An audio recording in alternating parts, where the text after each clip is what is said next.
A girl is left in a coma after a hit and run, and the only witness is a grandmother who can't even remember her own name. That grandmother is Moonhi, an elderly woman suffering from dementia, slowly losing her memory and often unaware of her own actions.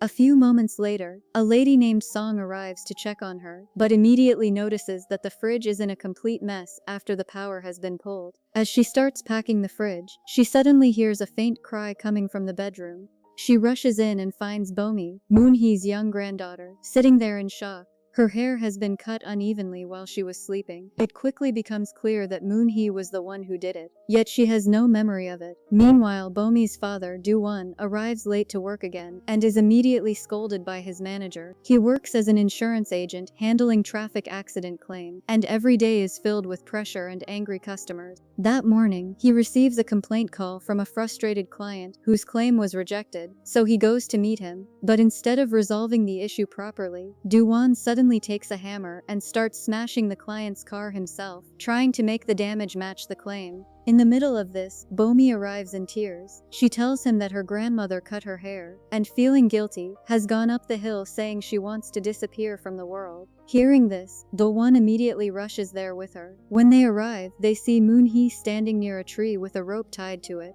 But neither of them reacts, because this is not the first time she has done something like this. Then suddenly, she loses her balance and slips. Duwan runs toward her, trying to save her, but the tree branch breaks and she falls to the ground. Duwan nags at her and tells her to take her medicine properly and stop causing trouble. That night, the three of them sit together in the living room, while Duwan continues working, reviewing traffic camera footage. He often asks Bomi to help identify cars, as she has a special talent for it. During this moment, Bomi tells her father that she wants a goblin watch, just like all her classmates. She says she is the only one who does not have it, and also the only one without a mother. Hearing this, Duwan pauses. His expression softens, and he agrees to buy it for her. Later that night, after Bomi and Moonhi appear to fall asleep, Duwan quietly puts on his suit and sneaks out of the house, unaware that they are actually still awake. As soon as he leaves, Moonhi Dementia acts up, and she takes Bomi and their dog outside for a walk. Meanwhile, Duwan is at a bar, singing karaoke and even flirting with a woman. Then suddenly, his phone rings. It's Bomi's number, but when he answers, it isn't her voice. A man on the other end tells him that his daughter has been in an accident and that he needs to come to the hospital immediately. Duwan doesn't believe it. He thinks it's a scam and hangs up. But the caller calls repeatedly, so he decides to go to the hospital. When he arrives, he sees his mother wandering around, looking lost, and then he hears the truth.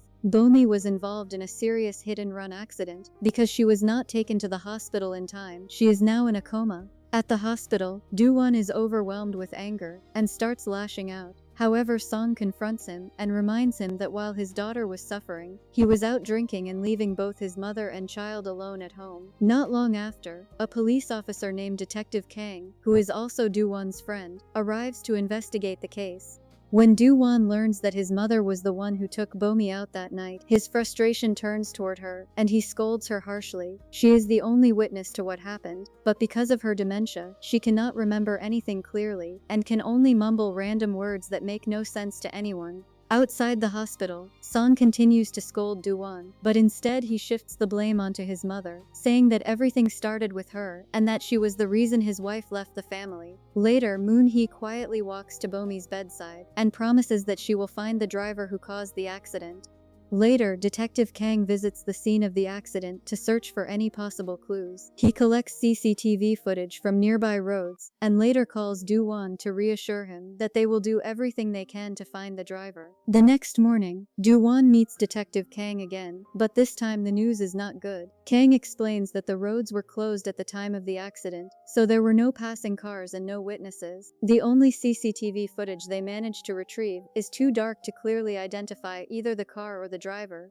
Duwan, desperate, begs him to continue the investigation, and Kang promises that he will try his best, even though hit-and-run cases are often very difficult to solve. Back at the hospital, while Duwan's colleagues are visiting Bomi, Moonhi suddenly goes missing. Everyone begins searching for her. Then Duwan receives a call informing him that his mother is causing a disturbance at the police station, and he quickly rushes there. Meanwhile, at the police station, grandmother is shouting loudly, and the officers have no choice but to handcuff her, Seeing this, Duwan becomes furious and immediately removes the handcuffs. Even though he is constantly frustrated with her behavior, he cannot bear to see her treated that way. Detective Kang tries to calm the situation and explain what is happening, but Moonhi continues waving her small princess stick and repeating strange phrases like 11:55 and the back is wide, words that no one can understand. In the end, Kang tells Duwan to take her home and hands him the CCTV footage from the time of the accident. Back at the hospital, Duwan and Song watch the footage together, and their hearts sink as they see the moment Bomi is hit by the car. Unable to hold back his emotions, Duwan rushes to his daughter's side and holds her tightly. Then suddenly, Bomi wakes up, weak and barely conscious. The first word she says is Santa. At first it seems confusing, but then Duwan realizes that she is trying to give them a clue about the car model that hit her. Without wasting any time, he contacts Detective Kang and shares this new lead. As Bomi's condition seems to improve, Duwan decides to go to the mall to buy the goblin watch she had asked for. While there, he learns that the watch also comes with a GPS tracking feature. But when he returns to the hospital, Bomi's condition has suddenly become critical. Song explains that she had only stepped away for a moment to go to the bathroom, and during that time, it seems that Moonhi may have accidentally disconnected Bomi's life support. Hearing this, Duwan is filled with rage. He returns home, gathers his mother's belongings, and tells her to leave. In that moment, he says something cruel, telling her that he cannot accept a mother who would harm his daughter.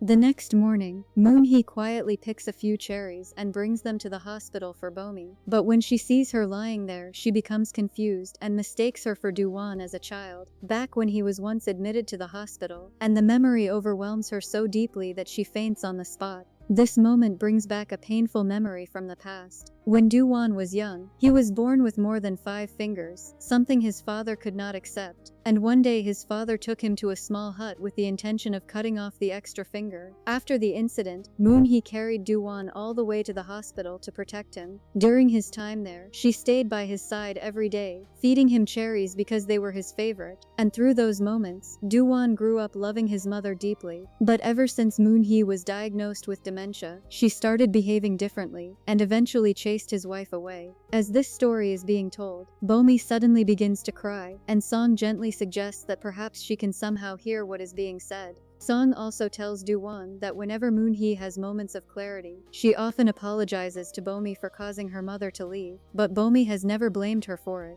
Hearing this, Duwan is struck with guilt and begins to regret how harshly he has treated his mother. At that moment, Moonhi suddenly shouts the same strange words, 11:55, and the back is wide. Around the same time, Duwan sees a report on television about cars, and suddenly the pieces begin to come together in his mind. He realizes that his mother's words are not random, but clues about the car involved, identifying it as a 2009 Santa Fe, and believing the accident happened at 11:55 p.m. With this realization, Duwan tells his mother that the two of them will work together to find the driver themselves instead of waiting for the police. He begins by visiting a car repair shop, asking if any vehicles matching that model have come in for repairs, while Moonhi wanders nearby and attempts to operate a tractor before suddenly falling to the ground, as another fragment of her memory returns. Following this, they go back to the scene of the accident, and although Moonhi cannot explain things clearly, she gestures toward a nearby mailbox, indicating where the car had crashed. When Duwan removes the posters covering it, he notices a faint mark and realizes that part of the car's license plate had been left behind, allowing him to make out the number 15. With this new clue, he immediately goes to Detective Kang and asks him to search for all Santa Fe vehicles with the number 15 in their plates. But unfortunately, the system is temporarily down, and Kang tells him to go home while he continues checking once everything is back online. That night, Moonhi sits outside alone, trying her best to remember what happened, holding on to the pieces of memory, and after some time she walks over to the doghouse and begins digging, eventually uncovering a small broken piece from the front bumper of the car. With that, they finally learn another important detail, that the car was gray. The next day, Duwan and Moonhi go to his office and try to use the insurance database to search for any recent claims involving a Santa Fe with damage to the front bumper. But even after working through the night and going through file after file, they are unable to find anything that matches. And despite his co-workers stepping in to help and carefully checking every possible case, none of the claims fit the details they are looking for. Just when it seems like they have reached a dead end, one of his co-workers suggests another possibility, that maybe the car was never repaired at all, and was instead declared a total loss because the damage was too severe. And hearing this gives Duwan a new direction, so they search the records again under that category, and eventually come across a car that matches the description. But the plate number does not have 15 in it. Although the number doesn't fully match, Duwan still checks the repair shop and learns the car owner claimed he hit a wild boar, but they have already sent the car to a junkyard. Without wasting any time, the pair rushes over and begins searching through piles of scrap metal, looking for evidence, but are chased away by a wild boar, forcing them to leave without finding anything useful. Duwan receives more footage from Detective Kang supporting the wild boar story, making things more discouraging. That night, Duwan takes his mother out for a simple meal, and for the first time in a long while, the two of them sit together happily and enjoy dinner together. Still unwilling to give up, Duwan decides to try hypnosis on his own, after a doctor suggests it might help recover her memory, hoping that it will allow his mother to remember what really happened, since she is the only witness. And as he carefully guides her through the process, fragments of the accident slowly begin to surface in her mind. The next day, Moonhi brings Duwan back to the scene of the accident, and this time she remembers something clearly, that after hitting Bomi, the car turned into a nearby slip road, so the two of them follow that road and drive around the area, carefully searching for any sign of the car. As the car's engine overheats, they end up spending the night in the car. But the next morning, Duwan wakes up to find that his mother is missing again, and Duwan calls his mom, only for a woman to answer and tell him to come to a nearby convenience store. And when he arrives, the store owner hands him CCTV footage from outside her shop, but after watching it, it turns out to be another dead end. Later, as they continue driving, Duwan shows his mother a video from her birthday, recorded before her dementia had gotten worse, and as they watch it together, Duwan begins to tear up, quietly remembering the happier times they once shared. But in the middle of this moment, their car suddenly breaks down completely, forcing them to stop at the same car workshop they dropped by previously, which turns out to be the only one in that area. And as Duwan looks around, something catches his attention, a car bumper with a missing piece that looks exactly like the fragment Moonhi had picked up. At the same time, Moonhi begins wandering around the workshop and notices a whiteboard listing all the cars that have been repaired there. And as she starts absent-mindedly doodling on it, something suddenly clicks in Duwan's mind, and he realizes that 11:55 was never the time of the accident, but the car's plate number. With this realization, the truth finally begins to surface. The woman at the workshop is confronted and eventually confesses that she is deep in debt, and that a woman once came in with the car claiming she hit a dog, but there was only blood and no fur, which made her suspicious. Yet she accepted money to stay silent.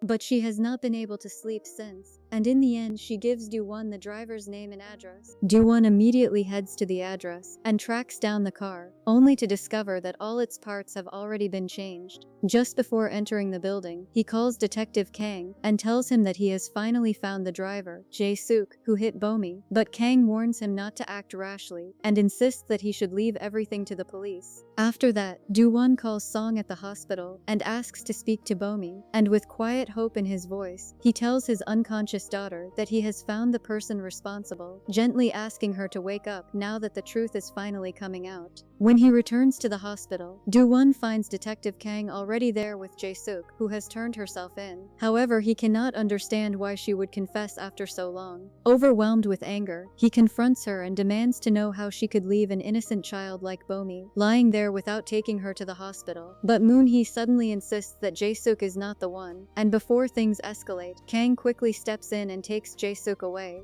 The next day, Duwan returns to work, thinking the case is closed, but his manager hands him a report from their mechanic. As he reads through it, he notices that Jae-suk is listed only as a co-driver, and sensing something is wrong, he quickly asks for the full report. When the truth unfolds, he learns that the car actually belongs to Detective Kang, so he rushes to the station, only to learn that he took the day off. Realizing the seriousness of the situation, he confronts Jae-suk again, urging her to come clean, and warning that taking the blame will ruin her life completely. A flashback reveals what really happened that night, showing that Detective Kang was the one driving the car, with Jae-suk sitting beside him, and when the accident occurred, she wanted to go to the police immediately, but Kang stopped her, reminding her that it would expose their affair and also lead to drunk driving charges, which would cost him his career. At the same time, Moon-hee approaches Detective Kang, and when she notices the bracelet on his wrist, she realizes that he is the same man who tried to interfere with Bomi's life support.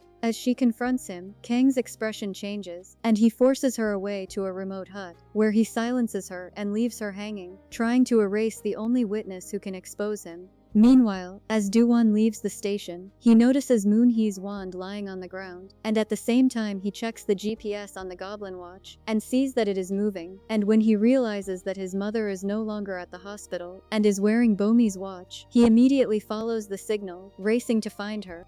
When he finally reaches the location, he sees Kang leaving the area, and without thinking, Duwan drives straight into his car, refusing to let him pass. Inside the hut, Moon-hee manages to free herself and fall to the ground as the roof begins to give way. Outside, Kang crashes into Duwan's vehicle, causing it to flip over violently, and as Duwan struggles inside the wreckage, injured and helpless, Kang drives toward him, determined to finish everything. But just as he is about to reach him, Moon-hee appears, driving a tractor straight toward Kang, and without hesitation, she crashes into his car, sending it overturning and stopping him in his tracks. Duwan manages to crawl out of his overturned car, and ignoring his injuries, runs toward Kang and tackles him to the ground, shouting that he is the real hit-and-run driver, and the two begin to fight. Kang quickly gains the upper hand and overpowers Duwan, but as Moon-hee sees her son in danger, she gathers her remaining strength and throws Kang into the mud. Breathing heavily, Duwan looks at his mother and tells her with pride that they have finally caught the person who hurt Bomi, but even then Kang refuses to give up. He pulls out a taser and tries to attack Duwan, and just as things seem to turn, their dog rushes in and bites Kang's hand, stopping him. Soon after, the police arrive at the scene and finally arrest Kang, bringing an end to everything, and Duwan later learns that Jae-suk has decided to tell the truth and testify against him. As everything calms down, Duwan sits with his mother on the tractor, and in that moment, Moon-hee apologizes to him, saying that maybe it would have been better if she had passed away earlier, so that he would not have to live such a difficult life because of her. But Duwan gently tells her that she will always be his mother, no matter what, and that he will take care of her until the very end. Weeks later, Bomi finally wakes up and begins to recover, but Moon-hee's dementia continues to affect her, and one day she climbs up a tree again, saying she wants to disappear, just like before. Yet this time Duwan does not get angry, and instead patiently convinces her to come down safely, and with that quiet moment, the story comes to an end. Even as Moon-hee's memories fade, her love never truly disappears, as she continues to protect her family, showing that even when everything else is lost, a parent's love remains through the small sacrifices and care they continue to give.